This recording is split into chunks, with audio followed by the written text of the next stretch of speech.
Okay, guys, here we are today for the next episode of the Wealth Creation Show. We are on episode 39. Who would have thought? 39, yeah.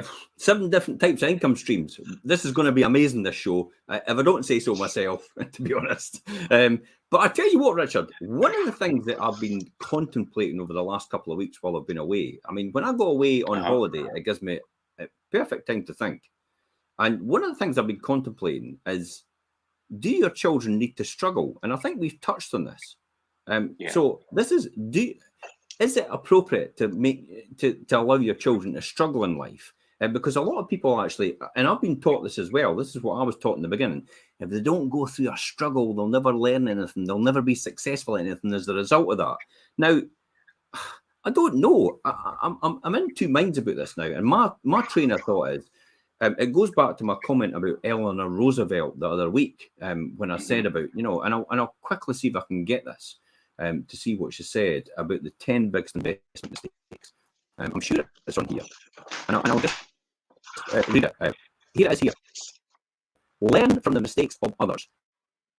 You can't live long enough to make them all yourself. And that's Eleanor Roosevelt actually said that. So my thought process was, that's maybe what got me thinking. Jim, like, your audio went. Your audio went there. Sorry? I don't think. It was quite crackly there, your audio. So why would your kids need to struggle? And why would you make them struggle? Is that okay with the audio now? Is that better? Yeah, it's a bit better, yeah. Yeah, perfect. Okay. Yeah. So why would you need your kids to struggle? Because it's the old scenario about if you start off in life at this point, let me say you start off at this point and you end up when you finally retire or when you finally pop your clogs at this point, okay? Does this mean your children have to start off where you are to eventually get where you ended up? Why would they not go back to that statement I said on Eleanor Roosevelt and say, why would you not start your kids off where you ended up? Where you ended, yeah. So they would go even further. Does that make sense? Like they would pick up from where you've got to rather than having to go all the way back to the start and doing it all themselves. It would be crazy, eh? But I think most of us in society actually believe that should be the case. I think we're all indoctrinated into the fact that we think our kids should go through the struggle the same as we went through, because that'll teach them something. But if they don't need to struggle and they don't need to go through what you need to go through, and they'll never need to do that, then why would you need to teach them that? Yeah, I would agree. And I think I would agree with when you say everybody's kind of being programmed into this mindset that, you need to go through your own struggles and your own journey to learn what life's about. And I mean, we're all familiar with that kind of take on things, and that's exactly what should be like that. We had to go through all these hard times. Why should you have to as well go through these hard times? Because we will learn out of that. But if these hard times will never exist again, then why would they need to learn that if that's the case? Why would you not be better to learn from someone else's wisdom than your experience? Mm-hmm. Because I tell you what, experience is pretty expensive if you get it wrong. Whereas wisdom is exactly what Eleanor Roosevelt said, is the fact that learn from someone else, because you'll never be able to learn all these things and adapt to all these things in the lifetime that you've got as well. That makes absolute sense for me. We're going to be talking about this anyway. Let me talk about what we're talking about today. 7 types of income streams. Imagine if your income was based purely on your ability to perform. Without any income, without an income stream, you will actually fail. The simple fact, imagine if it was all based on your job and you weren't able to do your job anymore because it's a physical job and you've now hurt yourself so you can't do it. Imagine if it was something to do with your brain and it was maybe a profession, it was maybe and then something happened to your brain, you got hurt, you fell off your bike, and therefore you can no longer do your job. Imagine if you were a surgeon and you needed your hands to do these things, and you cut your hand at something, and then you weren't able to move your tendon or something. You came off your bike and hurt yourself, and your hands were no longer of any use. you would no longer be a surgeon. You would no longer have a surgeon's income. Imagine if you were a pilot, and pilots, and look at firemen, firemen especially have to pass fitness tests all the time. And if you don't pass, that's you at the fire brigade. So imagine if your income was purely based on your ability to perform. And I would argue that's 95% of our population. That's quite a frightening statistic. Without any income stream, additional income stream, you will actually fail. The simple fact, many people have one income stream, such as employees and the people that are self-employed. That's another one as well. If you're self-employed, it's even worse because you don't get any holiday pay. Do you? You don't get any holiday pay. So people that are self-employed should be looking at this right now and actually saying to themselves, how could I set up other income streams apart from the one I've got just now in order to make sure that it's not based on my ability to perform? And this is all about proper investments. Having multiple income streams as well will actually hedge you, and it'll be a good way of safeguarding. Hedge is another good way of safeguarding in real terms. You're against a downturn in one area. So in other words, if your business isn't doing as well, you'll sometimes find that your investments are doing well, and vice versa. That's kind of how it works. So every dog has their day. I always say that. You know, sometimes you're on the down, but if you hang around long enough, the up will come back again. And it will also give you your stability and the opportunity to grow. And this is the key here. This is what this is all about, your long-term wealth. It's not always about income. It's more about your long-term wealth that we are talking about, and strategies and ways to actually increase your long-term wealth. Anybody could generate income. And if you want to learn about that, you've got other shows that we've done before about how to generate income and how to generate instant income as well. Luckily, you don't need to head back to school because we're here to tell you all about it. Just based on my personal experience over the last 30 years, 35 years, probably a bit more than that actually. Because when it comes to wealth creation, it's your accumulation of all the experiences you've had, good and bad, before, to right to this point. Here's a real one I was told, and Richard, it was a hard-hitting bush, right, biff in the chops for me, from someone who said, if you don't like where you are, guess whose fault that is? Yeah. It's the guy. You can't blame anyone else. Yeah. It's the guy. It's like, it's no anybody. It's no your boss's fault. It's no the government's fault. It's no anybody else's fault except you, because you've either let somebody make a decision for you, which has affected your financial future, or you've failed to take a decision it should have affected your financial future. So you only yourself to blame. And that's hard hitting for a lot of people. It would probably be watching this or listening to this later on. But really, that's the reality of the situation. What we're going to talk about today, go into this. What are these 7 different types of income streams, Richard? We've got an intro into this. Without income streams or whatever it is. Yeah, I mean, like you say, without income streams, your business will ultimately fail. A simple fact that obviously many small businesses or self-employed people, like you say, only have the one single income stream, and that like electricians or plumbers or, do you know what I mean, contractors, or you gave a few examples earlier, and these all have a single income stream, and that's what they rely on. Having multiple income streams is a good way, like you say, for safeguarding your business against downturn periods, and it could give your business stability and ultimately allow you to grow and build wealth as well, which is obviously what the show is all about. Mm-hmm. I think you made a good point there, Jim, where we come on here and obviously we learn quite a lot for you, Jim, and obviously you've got a lot of years of experience, and it's not just in property investment, it's in a lot of different things. Like we've done a lot on pensions last week and things.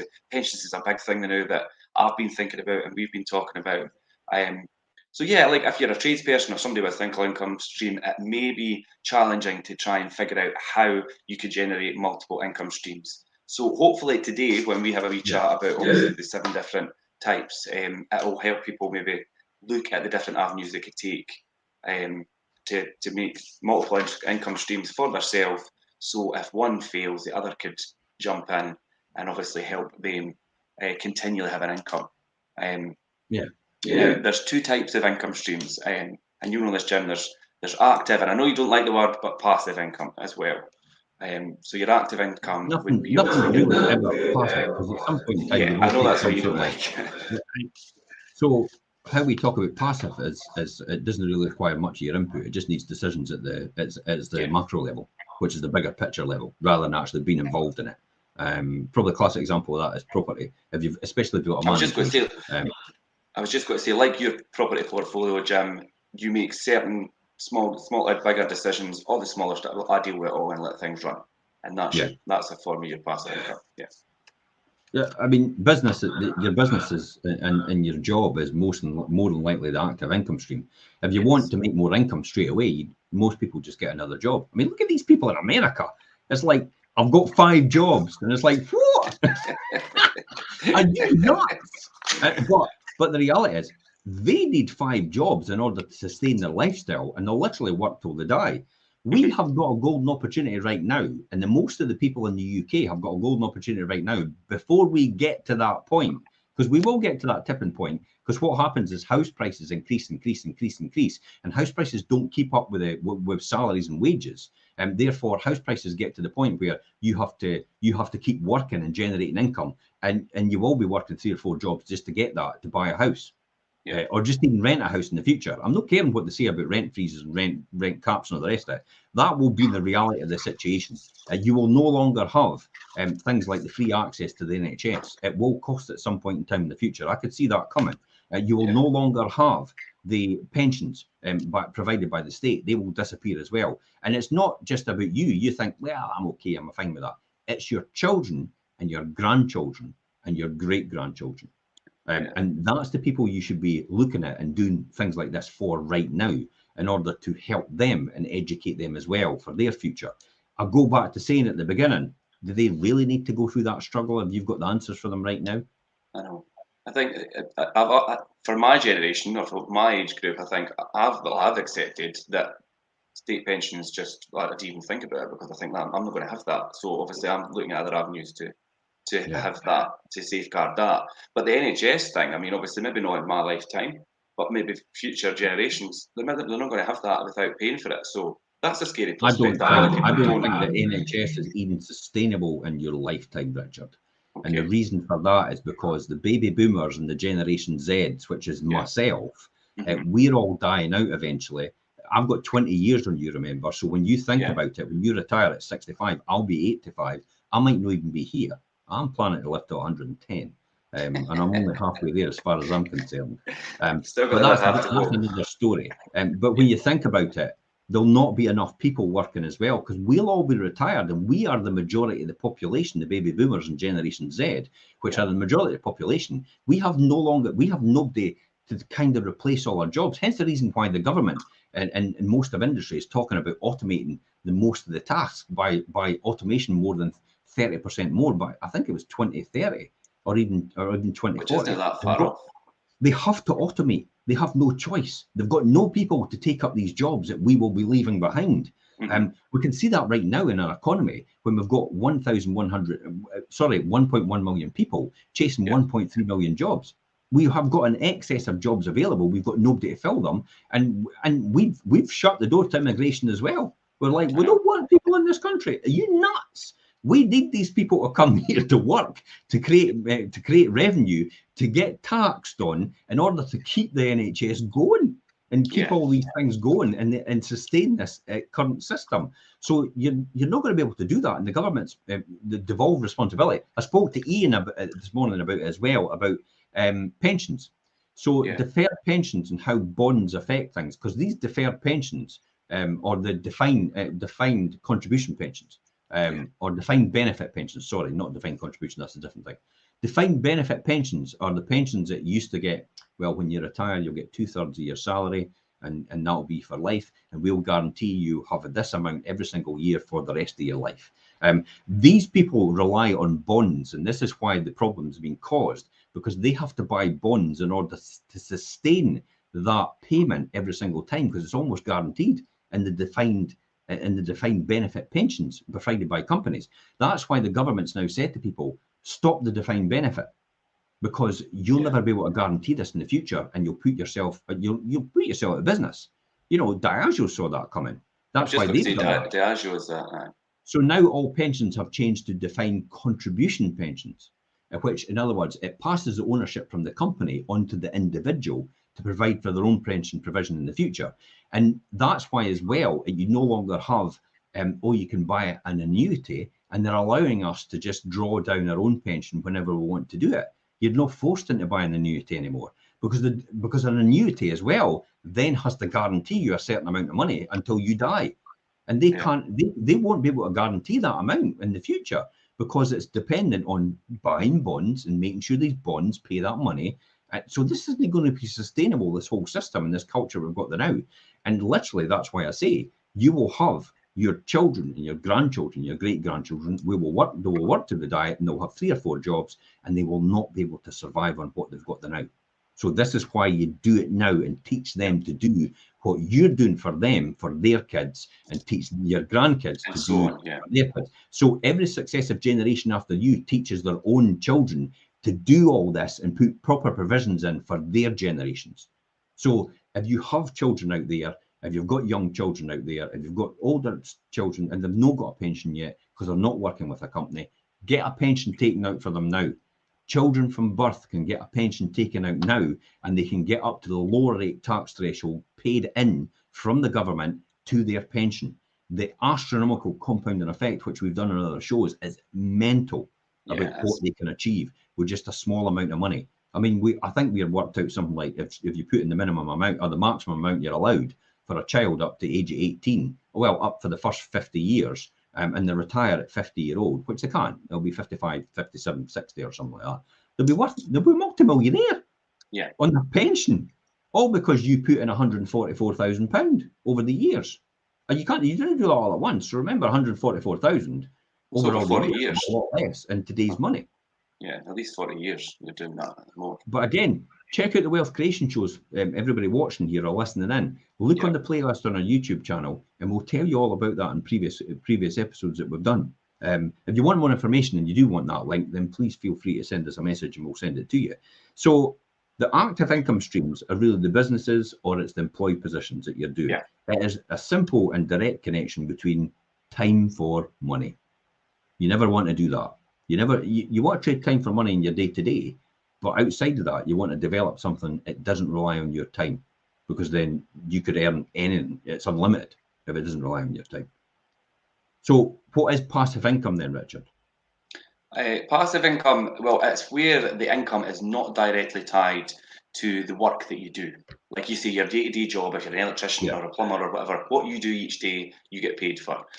So don't be fooled. Although it says passive income, there is still work required, but you're not doing a 9-to-5 job to get this money and generate revenue. It doesn't come for free. You still need to do something, but in general, the work that's needed for a passive income stream takes place kind of early on to set things up, and then the income comes later as cash flow with property. If you set up a property, you said it doesn't come free. It doesn't, and that's a classic. And you either get temporarily ambitious now to be permanently lazy later on, or you pay the price now. Because I tell you what, and I keep saying it, wait till you get the bill from regret for not doing it now, because it's a lot worse and it's a bigger price, and you don't want to pay that price, especially when you're retired. Because, by the way, you'll not retire. You'll not be able to afford to retire. So passive income streams takes place early on, and the income comes later. It's investment return, isn't it? It's the farmer mentality. It's the plant the seed, sow the seed, and then water the seed. All the outlays done in the beginning, all the investment and the return. You leave it to grow over the summer months. And then all you do is it grows over, and it grows over time, and then you reap the rewards. And then just so happens it's still there, and then every year you keep reaping the rewards because you've maybe planted apple trees, for example.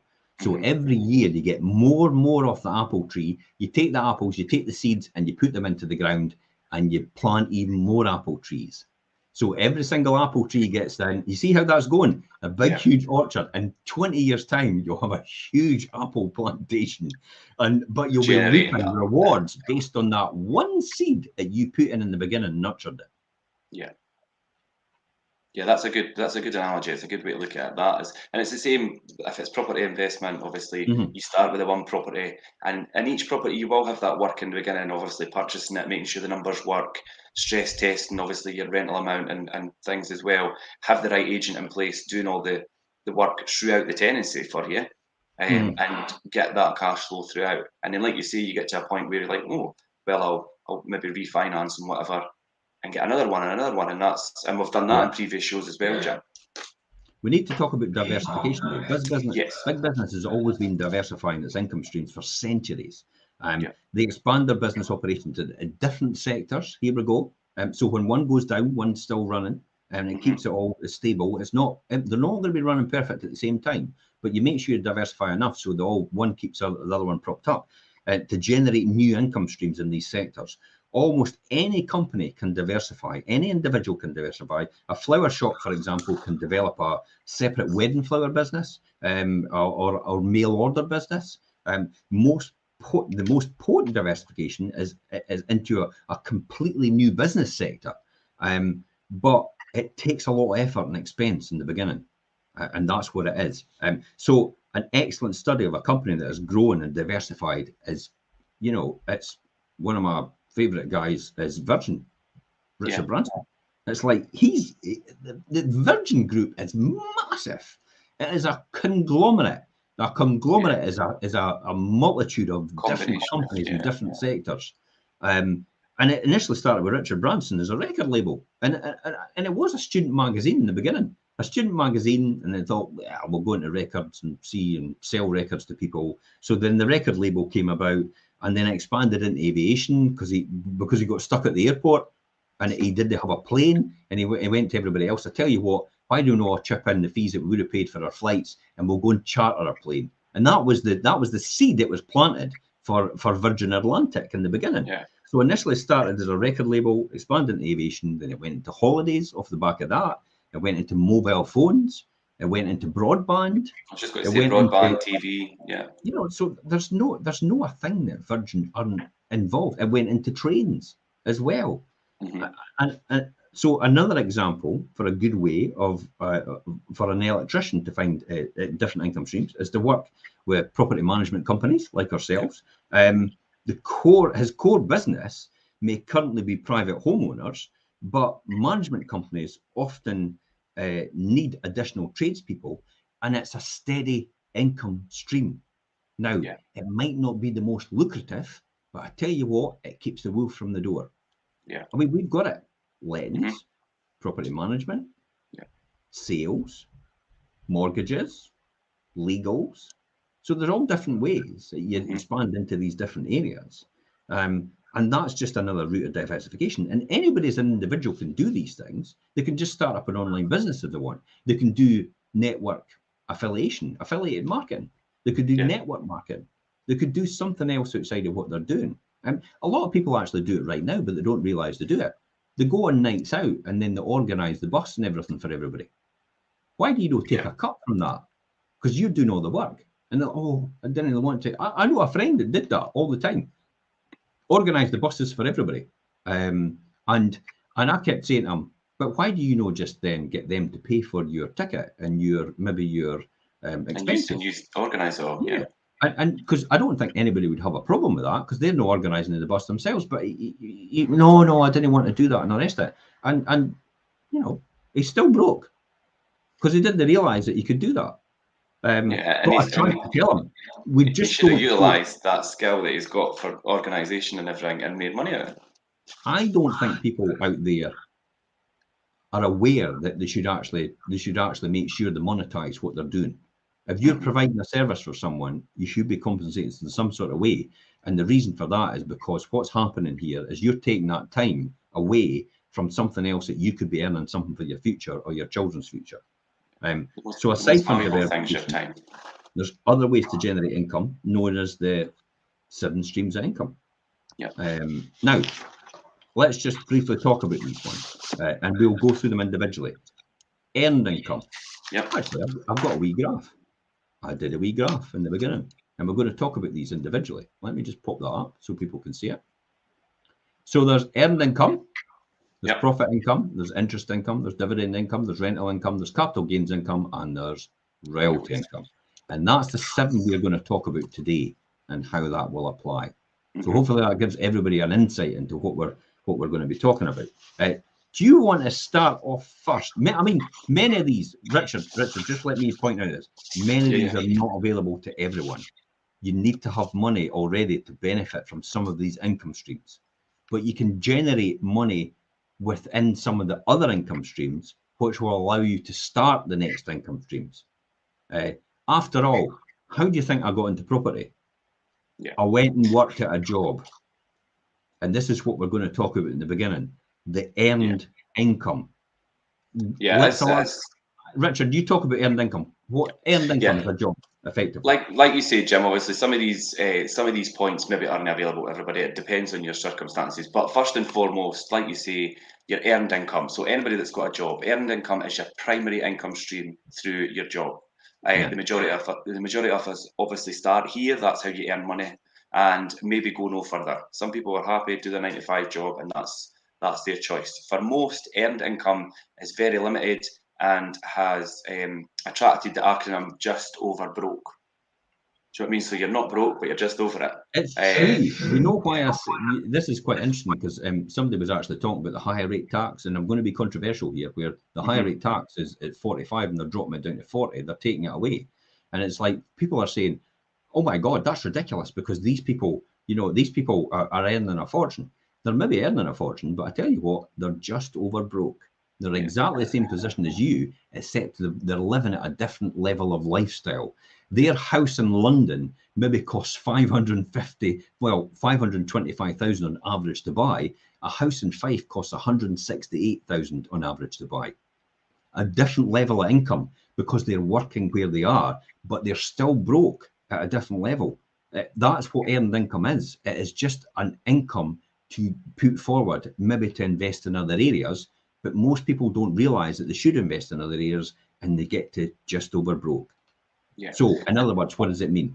In other words, you earn just enough to survive. And do you know what that puts me in mind of? And I've heard it so much, and I'm sure you all will. It's people say, well, I live and I live month to month on my paycheck. I mean, I've heard so many people say that. And of course, some jobs do pay exceptionally well, but these are exceptions and not the norm. So obviously there is people that are on higher earnings and things, but that's different to your typical 9-to-5 worker. To go beyond a job and maybe start your own business requires taking risk and moving into profit income and looking at things differently. Yep. So what is profit income then? Do you want to elaborate on that a bit? Yeah, sorry, I thought you were going to pick up there. Yeah, so profit income is by selling a service or a product for more than what it costs, obviously, so you're making a profit. You use the basis of profit income.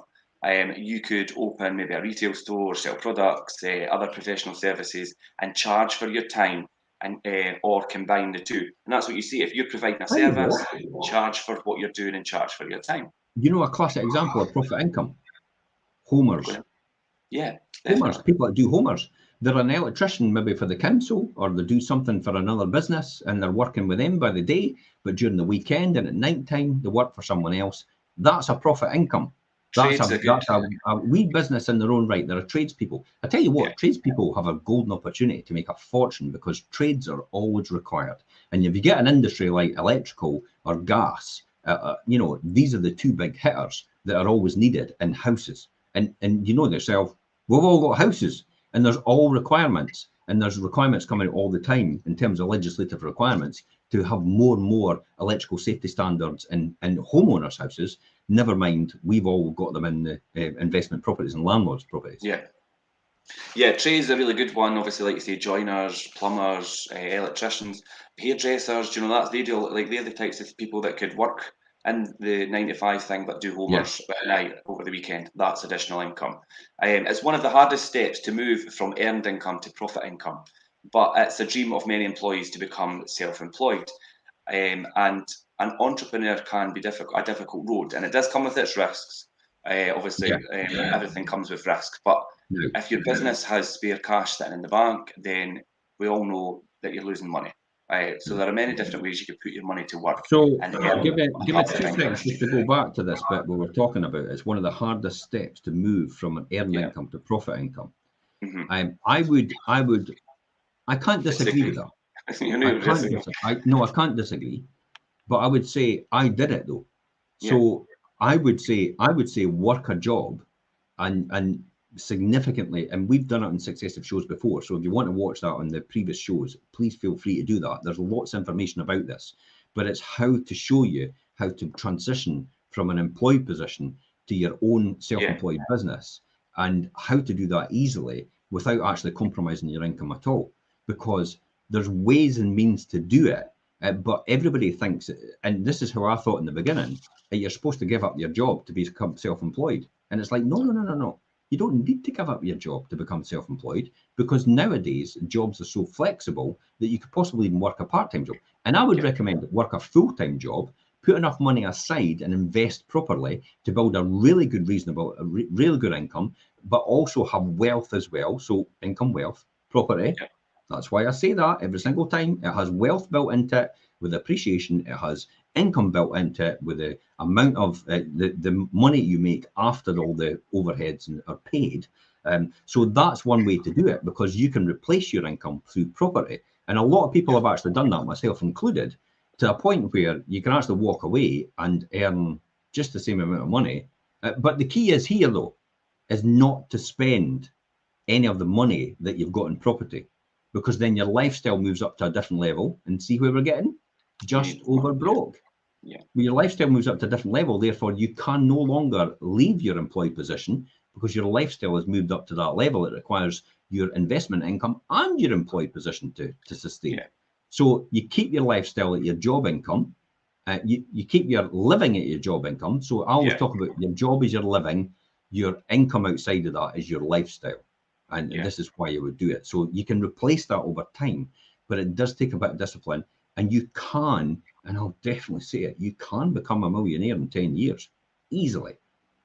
Anybody from a standing start. You've just got to believe you can do it.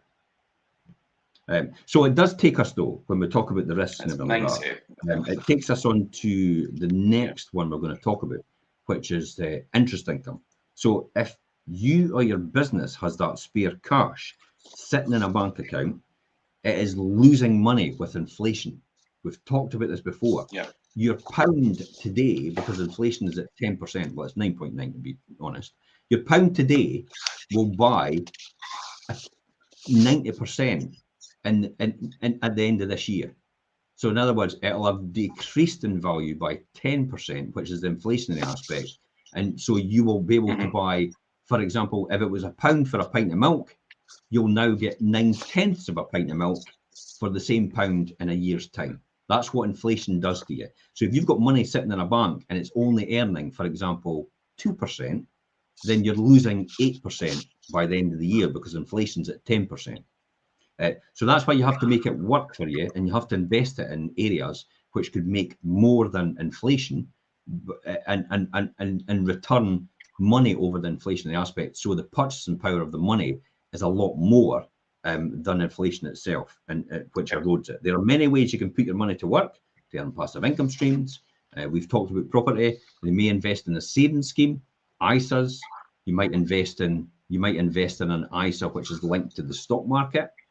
You know, I think the FTSE 100, gives a good return. We spoke about that. The Standard & Poor's index in America, you can still invest in funds that invest in that. Standard & Poor's index apparently has had huge returns over the last, over years and years and years. And whether it's got any legs in it yet, any income to come from it, I don't know. I'm out to lunch about that. I'm sitting on the fence about that, whether that's right or wrong, because I kind of think it's maybe got to a stage where it's maybe too high that investing in it now will it go any further? But you can time it. You can also time the stock market coming down to a point where you buy, and you can get it on the way up. So you can time it every single time in terms of the FTSE 100. FTSE 100 is probably sitting about 6,900 now. But it was 7,500 a couple of months ago. So if you're invested now and it goes back up to 7,500, you've instantly made about 10% on your money already. And if it's in an ISA connected to shares, then technically it's tax free. Okay, so Buying government bonds, well, maybe it's not the great thing now. Government bonds are a safe bet. They are a safe bet, though, Richard. You know, it's like buying what we call a debenture in a business, where a debenture stock is issued from a business, and then you get a fixed return for 5 years, for example. That's what these are. They're safe investments, will generate interest all the time. Probably the next one for me, dividend income. That then rolls into that. Property investment is an excellent way of protecting your money. And sorry, I'm on the wrong one here. When you buy shares in a company. No, it's when you buy shares in a company, dividend income. You become a part owner of that company and you're entitled to dividend payments. Now, now there is a couple of different types of dividend payments. There's preferential dividends, preferential shares. Now, preferential shares attract a dividend more in preference, that's why they're called preferential shares, to an ordinary dividend. So ordinary dividend is typically what everybody knows about. Preferential dividend is usually fixed as well, and it means that you're given first shout when there's a distribution of the profits to you first before it goes to ordinary shareholders. It also makes sure that if there's any money left, if a business is wound up, that the preferential shareholders get their share first before ordinary shareholders get theirs. It gives it a wee bit more security to preferential shareholders. So there's preferential shareholders, there's ordinary shareholders as well. I mean, well-timed investments in companies can generate excellent passive incomes streams. Classic example, Pfizer, who else? Glaxo, BAT Industries, who are tobacco industries, but they're also vape as well now. Drinks industry. Glencore, drink. When people are depressed, they drink. When they're happy, they drink. So it's kind of a safe bet if you've got a premium drinks company who actually are quite adaptive, and Diageo is probably one of these safe bets. They're what Warren Buffett talk about as long-term investments, more or less cash cows. They're more or less committed to pay out dividends all the time because they've got their investors, their shareholders are primarily pension funds. They're solid rock, what we call blue chip companies. And they'll pay all the time, more or less. It's very, very rare that they'll actually pay out on they'll not pay out on anything. So you always get usually a dividend from them every single time. So they're safe. They're kind of safe bet. I mean, investment houses class them as high risk, but I kind of think, no, they're not really. Because come hell or high water, they will pay out at some point in time. They'll maybe pay dividends which are up and down sometimes. Maybe might not pay at all. So obviously, and the same with value of stocks, it can go up and down. So dividend is okay, but it's a bit more risky than bonds and the other things like debentures as well. Bonds and debentures, What about number 5 for you? What's number 5? Well, we talk about property, and it is of course rental income. Rental income is quite a good one. Property investment is an excellent way for protecting your money and generating income as you do that through the rent. There are maybe some downsides to the income stream. Obviously, first and foremost, you're going to have a substantial initial amount of investment, and that's what we spoke about. The work and things at the beginning. Well, it also involves your time and effort, and obviously a cost to do that. You're going to be buying buy-to-let properties. You're going to have your 25% deposit to put down. You're going to have to make sure the property is compliant. Now, that could come at a cost depending on what level of finish the property is done to. Do you mean you might be buying a refurb and have to go through the property and gut it? So you need to take all that into consideration. And again, with previous shows, Jim, you could look at property and do that whole process of risk analysis and look at what costs and make sure your numbers are right. We've got the spreadsheet for helping you do that. If anybody wants to have a copy of that, then speak to me, of course, and we'll do that. But yeah, and can we cover that? Yeah. Do you think we should cover that and just have a wee quick look at this? We'll do a quick example then, just to kind of see if I can get this up and see if I can get the spreadsheet up to show people what we're talking about in terms of risk. Yeah. Let's see if I can find a return on investment. As you talk, obviously, people, in order to fund an investment or property investment journey, they might want to release equity from property that they already have or their own residence, or do you know what I mean, wherever they're getting the funds. So if funds are tied up in other places, that could be maybe time consuming to do that in order to get you to a position where you could start to fund a property I investment think it's journey. quite interesting as well that if you don't have any money to start in property investment, do you know you can joint venture with someone else? You can't. So in other words, they can provide the deposit. So they provide the deposit, but you do all the work, and that's your part to their deposit. So they put the deposit in, and they might get a return on the deposit as well. You might give them 5% and say, look, you put the deposit in, I'll give you 5%. We'll do all the work. We'll get the bank to finance the rest of it. So you'll get it at probably 5%. So overall, you're doing the whole lot at 5%, but you're putting in the work as well. And that's probably where your trade-off is. So that's how you can get started in property for the first time. But you can look at use other people's money, Absolutely. So when you can buy things, there's a typical property there now, £80,000 we bought it for, 4% stamp duty down. You've got your 25% deposit you'll need. You've got the rest. What's the average mortgage rate there now? Just let me just jump on, and I'll jump on to the Mortgage Works. It's probably about 4 point. I'll let you check. Yeah, I'm quickly going to look on the Mortgage Works to see what it is, to see where the rates are. As you do that, as you can see, obviously you've got your 25% deposit. You've got your stamp duty on your second home. Obviously, if you're doing a second home purchase from your initial residence, people have to remember that as well. So a lot of people forget about that. A lot of people forget about that. They don't realise that's the case. Let's do purchase remortgage further advance. Okay, so we're probably looking at rates round about. There's quite a lot of buy-to-let fixed rates pooled. You're talking about 75% loan to value. You're talking about 5.64 there now. That's a bit higher than I thought it would be. It is 5.64, 5.64. So there you go. Arrangement fees 2% for that one. So there's the 2% in there. But an £80,000 property, what are you talking about in terms of your rent level? Well, it depends on whether it's a flat or a house. But I mean, you could get a 2-bedroom house at that. You're probably about the 550, 600. If it's a 3-bedroom, so about 550 is about right. About 550, I think, safe to leave it at that just now. So you're at 550. So you leave it at 550, and you're 12 months occupied, because houses are generally quite attractive at that rate. So you're 12 months occupied, and then your mortgage interest is interest only. That's what we say, interest only, because you keep the cash, and then you could pay it down if you want. But at least you've got a gross profit after the mortgage is paid, and you're clearing 262 every month.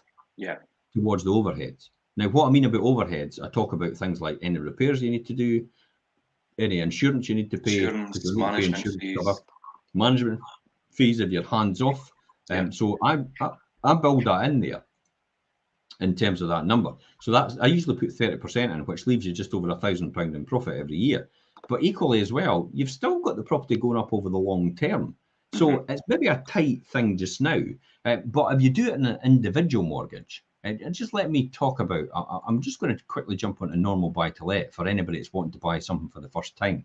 See, individual mortgages, you're doing 2-year trackers at 75% at base plus 2.49. Well, it's 2.49 actually, because it's base plus, base plus 0.74? Jeez. So you're getting 2.49 now for 2 years on a tracker at 75% loan to value.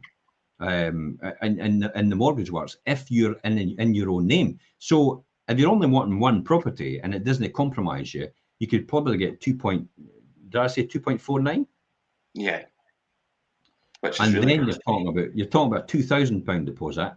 So you're about there. And look at how that significantly changes things. Yeah. 3,000 net profit per annum.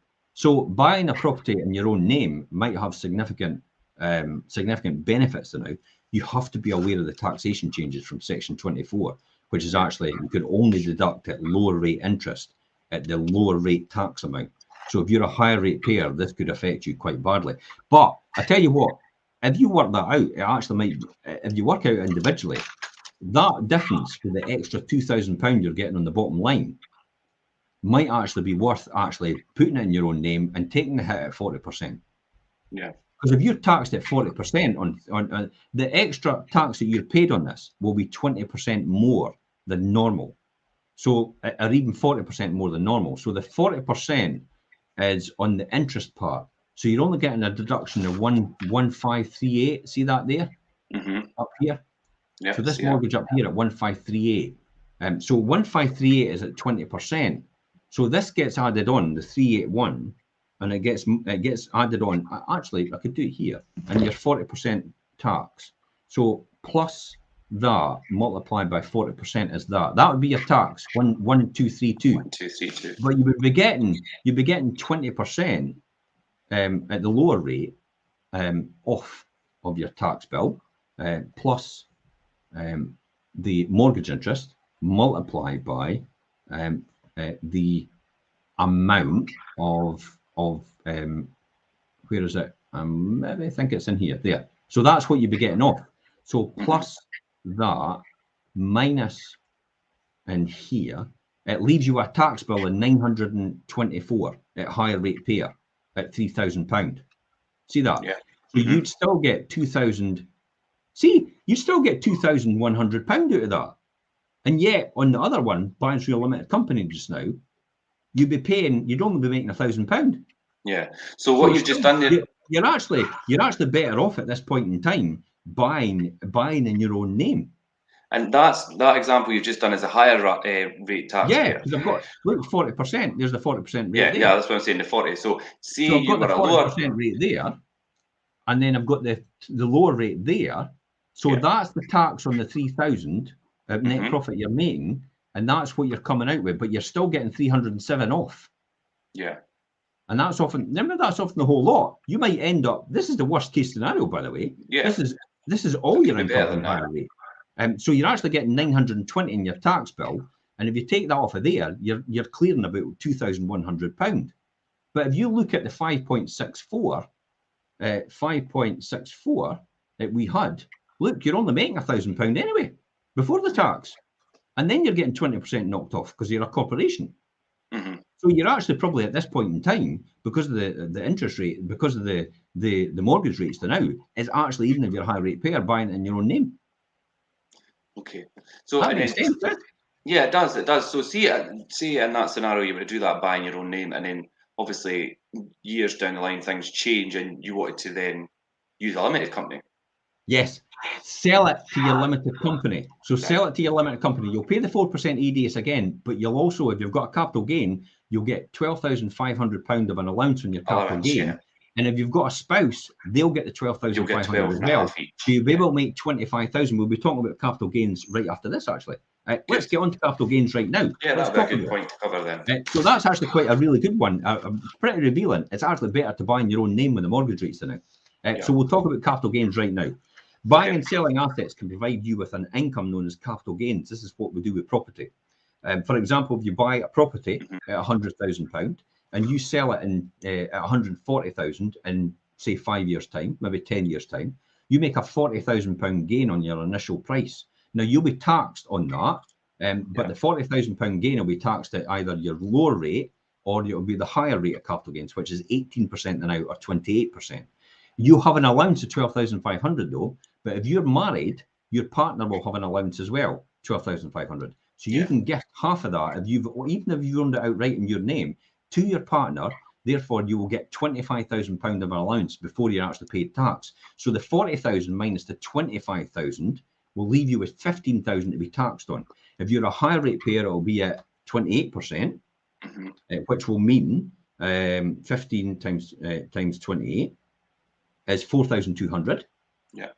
If you're a lower rate payer, you'll be taxed at 0.18, which is 2,700. So you'll make a 40,000 gain, and then you'll have basically about £36,000 to play with as a higher rate player. If you're a lower rate payer, you'll have about 38,000 or 37.5 to play with. So you'll have made that gain in your own name. So you sell it to your company, you still earn the income, right? But you lock that money into there and you put a director's loan in, so you can take that money out tax-free anytime you want, and you've lent to the company. All you will do is have to pay 4% EDS, which is equivalent of round about 4% for 5,600. And then you'll have to get a buy-to-let mortgage on the limited company. But if it works out in your favour, that's when you transfer it to the limited company for your own self from then on, and you'll get the huge capital gains that you get on that, or the huge capital allowance that you get on that as well. So now, I've got to say here, it's essential to consult an accountant first about capital gains. Yes. I am an accountant, but I am not qualified to advise everybody. So I have to put a disclaimer here. This is based on my own personal experiences. This is how I would do it. So I would potentially be looking at to buy, even if it was a high rate payer, properties in my name now. I'm lucky, I've got everything locked in my name and also in my limited company at certain rates, which are far more attractive than the 5.64 right now. So I'm okay with that. Anything I buy in future, I'd probably be considering buying in my own name at this point in time because the rates are so attractive to buy in your own name. Yeah. So that's maybe a one to advise our investors, possibly look at the scenario of the worst case scenario, you pay higher rate on that, and would you be better off because of the mortgage position buying in your own rather than actually a company? The reason that I was asking you questions and picking that, I've obviously been taking notes as well. So that's quite a good point, Jim. So I will keep that in mind. So depending on the assets sold, the capital gains may wipe out all of your profit. That's another thing you've got to be considered about. That's why you need to speak to a proper advisor, an accountant at the time. Now, it's difficult to get property accountants. I'll be honest. There's not an accountant that just specifically does property. I've not heard of that person yet. The difficulty of that is you then have to tell them what you want them to work out. And I do this a lot with my accountant. Everybody says, who's your accountant? And I give them my accountant's name, but I say, look, to be honest, I've maybe put them through the ringer because I've asked them all the questions and they'll probably have these answers now. So that's probably the experience that you're getting from the accountant based on what I've asked them in order to work out. But I generally work out these two different scenarios myself, but you can get an accountant to work out these examples for you as well. Don't just put yourself at the mercy of them. Ask other investors that are seasoned investors about what their experience is and what they do. Because it gives you an insight into how you should be doing it as well, and not just relying on an accountant. An accountant generally does all, typical bookkeepers. They'll do limited companies, they'll do farm books, they'll do charity books, they'll do local causes and your local football team you're running and stuff like that. They'll do their books, but they'll also do self-employed and they'll do employed people. So when it comes specialist, because there's not that many property related people that mainly have their own income as well, they're not really specialists in that field of property, so they don't really know that much, whereas I do, and that's why sometimes I'm able to give the benefit of my knowledge and experience over the 30 years I've been doing it. So that it's key that you need to make what out. But I tell you what, that is live, by the way. We've just actually proved it's better to probably buy it in your own name right now. A property, if you're going to buy a buy-to-let property, because of the attractiveness of the interest rates now on mortgages, especially if you're getting something like I wonder about how far these mortgages. They go 2 years. Oh yeah, boy, there's a 10-year. But it's 5.49. Nah, you know what? You may as well buy it in a limited company then, if that's the case. Because I've every belief that interest rates will come down again in the next couple of years. And then you would be at that point where you'd have to then sell it to your limited company and go through that whole. Yeah, you're going to leave yourself exposed for that situation. And as well, I have a sneaking suspicion, so you have to factor this in. You might find the government might actually take away interest deduction for sole traders, for individuals, completely. Yeah, we've spoke about that before, Jim, and that's definitely in the pipework somewhere in the near future. I bet your bottom dollar is. I think because they're not wanting people to own it themselves. They're wanting limited companies because they want it to have easy traceability. I mean, it was easy for them to say to me. I deliberately left my solicitor at the time. They said, "Oh well, that's the bill," and I thought, "There's no ADS on this. There's no second home stamp duty on this," and I just left it. And I thought, I wonder if anybody will pick this up. And eventually, you're right enough. HMRC came back to them and said, "Wait a minute, what about the 4% ADS?" And it was like, well, and I said, "Well, how would they know about that? Because that's a needle in a haystack." And they said they immediately knew because it was in a limited company. Because you can't buy your principal private residence and get exemption on that in your limited company, can you? It's every single limited company has to pay 4% ADS regardless. So, do you believe if that transaction had went through in your own name and they wouldn't have found it? It would never have been picked up. They only found it because I was a limited company. That's all. So any individual that does that and they didn't do that, and they've probably people out there have probably done that. That's what happened. So I've and I'm a great. I do these deliberately. I mean, I've every intention of paying these things, but I just want to see how long it takes for them to actually find these things. Because I'm a systems person and I like to prove, especially when it comes to a political point where somebody says we're doing this and we're doing that, and I just call them out and say that's bullshit. And the reason that's bullshit is because I've no done that for this particular occasion, and I've proved beyond a shadow of a doubt your system doesn't pick that up. Yeah. I've done it in the past loads of times, and they've been pretty embarrassed. But it then allows them to close the loop overall and make sure it actually works properly in the future. So I like to prove systems if they work or not. It's one of my things. Final one for me. It then brings us into royalty income. What about royalty income, Richard? Well, royalties, this is a passive income stream generated by designing or building or making something unique and changing and charging people for that business. And obviously use that business or service. So musicians are a good example. In most cases, musicians are signed to a particular label. Obviously, everybody will be familiar with that, such as like obviously we were talking about Virgin Records. Epic. Yeah. So like the record company pays to record the musician and produce their record, and then market them and sell them.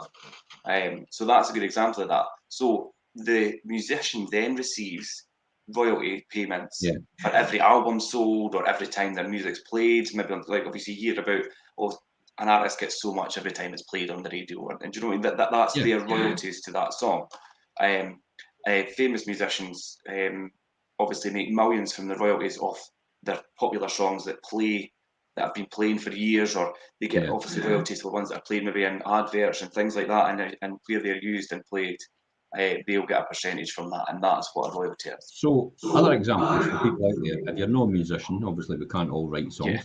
Writers actually get royalties as well for writing the song. So that's how we sometimes think musicians are like, wow, they should be worth a fortune. Well, they're not, because they only ever sung the song.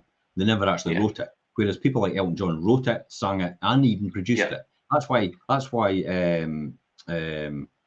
his name?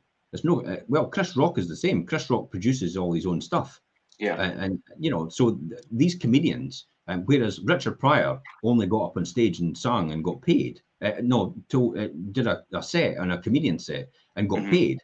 He never actually earned anything. He died broke. Whereas people like Chris Rock and that actually make a fortune because they own everything. They're in the background writing the material and things. But for some people out there think, how am I going to make royalties? Well, you can invent something and sell it to somebody else. You can let them use your system. If you've got something like a proper system, you could also you could even write a book, or you could sell that online. So that's another way of earning royalties and passive income. But that is truly passive, because once you've done it and you put all that work into it, that is, for me, writing a book is truly a passive way. I mean, you might want to market and you might want to go and do gigs and all the rest of it to get it to sell. But once it gets to a certain point, it actually gains momentum over the tipping point, and everybody keeps buying it because it becomes the Bible. Think and Grow Rich, Napoleon Hill, classic example. Everybody buys that and everybody recommends it. Everybody talks about it, and everybody who's not read it should be reading it. If you want to know about compounded wealth and compounded income and how to create real wealth, and anybody can do this, start off with Think and Grow Rich, about Andrew Carnegie, the famous industrialist. Talks about Ford as well, Henry Ford, and how he did it. Henry Ford instantly had 2 other car companies that failed before he started. And yet he found that the Ford Motor Company was the 3rd one. So he failed miserably. So did Disney. Disney as well failed miserably beforehand, in successive companies before that, before he actually had Disney. And that's the one that they wanted to put him in an asylum. They thought he was a loony when he said I would have a big mouse with ears and have all these characters. It's like, you're nuts, get in an asylum. Anyway, let's finish off there. What's your final thoughts on this, Richard? Yeah, I think like we started off at the beginning, Jim, we explained obviously things in the future aren't going to be maybe what people anticipate. And I think to think about your own situation and your family and your generations to come, think about how you could create different income streams, not out with just your normal 9-to-5 job, and how they could pass on and keep continuing when you're not here. And there are so many ways to do that, and we've explained them today. As the old saying goes, don't put all your eggs in one basket. Yes. It simply means don't concentrate on one thing all the time, and applies particularly well to this, what we're talking about today. Spread your income streams. If it's a little amount, it'll compound over time. And it's an excellent way to earn income, money outside of what you're doing, and reduce the risk of your ability to perform. That's it. And that's us. We'll see you next week for the next Wealth Creation Show. That was great.